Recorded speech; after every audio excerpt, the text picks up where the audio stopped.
Hello friends, welcome to Arya Socio Academy. Please like, share and subscribe my channel and also press bell icon. Hello everyone, कैसे हैं आप सब। उम्मीद है आप सभी अच्छे होंगे। यह प्लेटफॉर्म सोशियोलॉजी से संबंधित है और यहाँ हम सोशियोलॉजी के प्रमुख बिंदुओं को नई सोच और नए तरीके से समझते हैं। आज से मैंने एमसीक्यू में 20 क्वेश्चंस किए हैं। आज का जो टॉपिक है वो सामाजिक अनुसंधान से संबंधित है, रिसर्च एप्टीट्यूड से संबंधित है, जो कि बहुत ही इम्पॉर्टेंट होता है।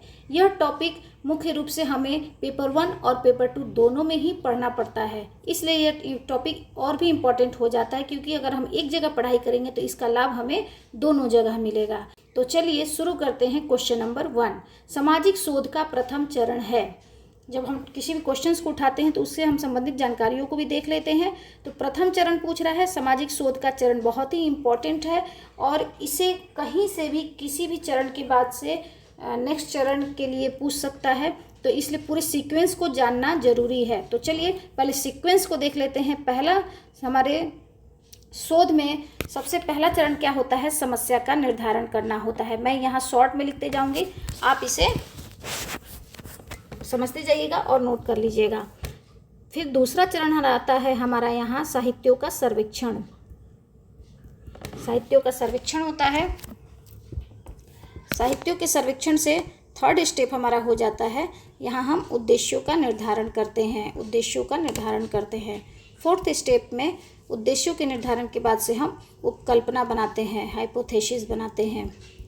उपकल्पना बनाने के बाद से हम अध्ययन क्षेत्र का निर्धारण करते हैं कि हमें कहाँ से डाटा कलेक्शन करनी है। अध्ययन क्षेत्र के निर्धारण के बाद से हम शोध प्रविधि की रचना करते हैं कि हमें कौन से मेथड्स को, टूल्स को अपनाना है। शोध प्रविधि के बाद से हम तथ्यों के संकलन करते हैं, तथ्यों का संकलन करते हैं। नेक्स्ट, तथ्यों के संकलन के बाद से हम तथ्यों का सारणीकरण करते हैं। हम उसे बांटते हैं और फिर उसका विश्लेषण करते हैं। तथ्यों का विश्लेषण करेंगे फिर, और नेक्स्ट विश्लेषण करने के बाद से ही हम किसी निष्कर्ष पर निकलते हैं और उसका हम सामान्यीकरण करते हैं। सामान्यीकरण करेंगे और कोई सिद्धांत या निष्कर्ष निकलेगा। तो इस तरह से हमारे ये चरण हो गए। नोट कर लीजिएगा, इंपॉर्टेंट है। हर बार इससे संबंधित कोई ना कोई क्वेश्चन घुमा फिरा के आ ही जाता है।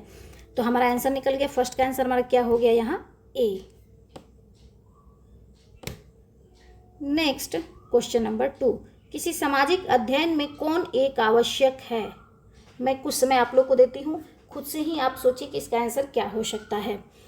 ऑप्शन ए है दिन प्रतिदिन भ्रमण, ऑप्शन बी अध्ययन क्षेत्र, और विदर्श नहीं होगा यहाँ, निदर्श होगा या निदर्शन। सी वाटिका और बागीचे, डी नदी क्षेत्र का दौरा।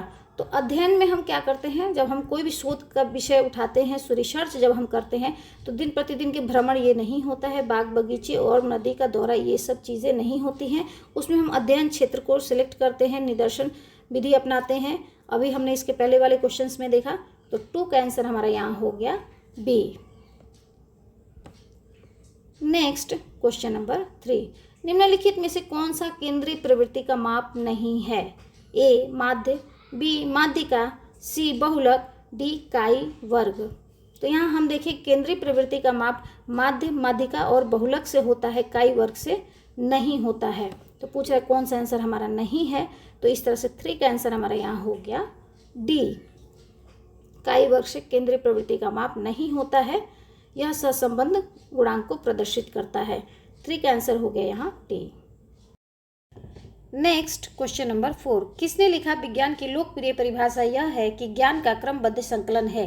ए PV. Young, B WJ. Goode Hatt, C Cohen एवं नागेल, डी कार्ल पापर। तो यह एक परिभाषा है और परिभाषाओं को सिर्फ याद ही किया जा सकता है, लेकिन याद करने के लिए सबसे आसान तरीका होता है कि परिभाषाओं जब बहुत बड़ी बड़ी होती हैं तो उनके बीच हम क्या होता है कि कीवर्ड्स को पकड़ना पड़ता है। तो जैसे ये एक परिभाषा है कि यह ज्ञान का क्रमबद्ध संकलन है, तो विज्ञान की परिभाषा में ज्ञान वर्ड का कौन यूज करता है? क्रमबद्ध संकलन, क्रमबद्ध वर्गीकरण, क्रमबद्ध व्यवस्था, क्रमबद्ध, इस तरह से क्रमबद्ध शब्द तो बहुत सारे आते हैं, लेकिन ज्ञान की बात कौन करेगा? तो यह गुड एवं हार्ट करेंगे।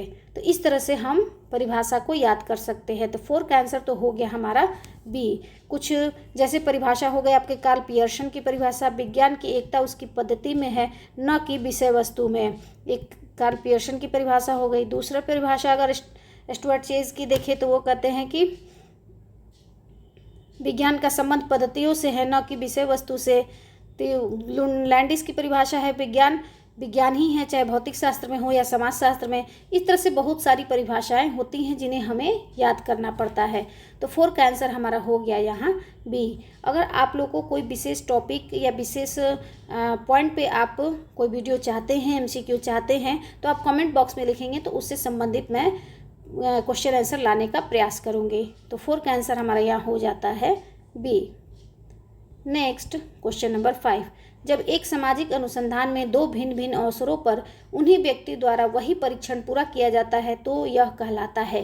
ए समान विश्वसनीयता, बी वैकल्पिक रूप विश्वसनीयता, सी परीक्षण पुनर्परीक्षण विश्वसनीयता, डी विभक्तार्थ विश्वसनीयता।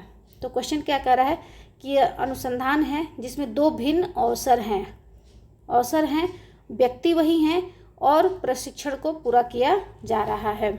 तो कोई भी अनुसंधान को पहले एक कंडीशन में पूरा किया गया और फिर उसी चीज़ को, उसी प्रोसेस को हम सेकंड कंडीशन में पूरा करते हैं, तो दोनों का रिजल्ट वही आता है, तो उसे हम कौन सी विश्वसनीयता कहेंगे? तो ये सामान्य नहीं कहा जाएगा और वैकल्पिक, इसमें कोई विकल्प की बात ही नहीं हो रही है।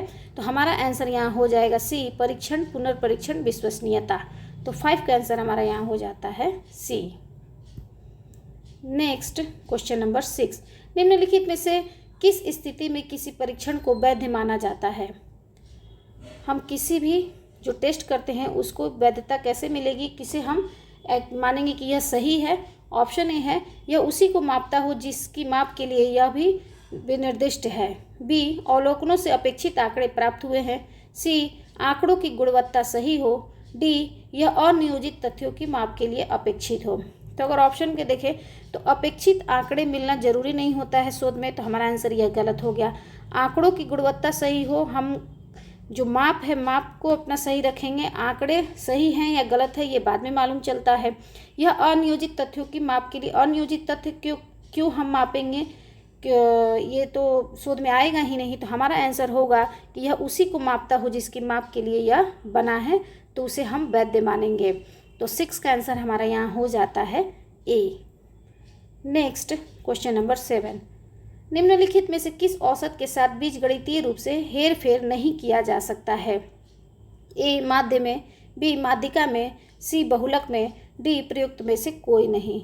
तो बीजगणितीय रूप से हेर फेर बहुलक में नहीं किया जा सकता है, तो 7 का आंसर हमारा यहाँ हो जाता है सी। Next question number 8। प्रयोगात्मक अभिकल्प वाला अध्ययन क्या कहलाता है? ए सामाजिक विज्ञान शोध में बहुत सामान्य है, बी विरल होता है परंतु सामाजिक विज्ञान शोध में संभव है, सी सामाजिक विज्ञान शोध में असंभव है, डी सामाजिक शोध में सबसे सरल है। तो ये एक्सपेरिमेंटल रिसर्च जो है, प्रयोगात्मक अभिकल्प, इसको कहते हैं एक्सपेरिमेंटल रिसर्च। इसमें 3 तरह के कंडीशन होते हैं, लेकिन इसमें सबसे पहले क्या होता है इसको देख ले। एक कंडीशन होता है जो हमारा नियंत्रित होता है और एक अनियंत्रित होता है। एक में हम परिवर्तन नहीं करते हैं और एक में हम परिवर्तन करते हैं, और इसके बीच में जो चेंजिंग आती है उसी से ही हम अपना रिजल्ट निकालते हैं। तो इसी को हमें देखना है कि सामाजिक शोध में यह एक्चुअल में साइंस में उपयोग होता है, और हमारा सोशियोलॉजी क्या है, साइंस ही है एक तरह से। जब हम इसको वैज्ञानिक विधि से अध्ययन करते हैं तो यह साइंस की तरह ही है।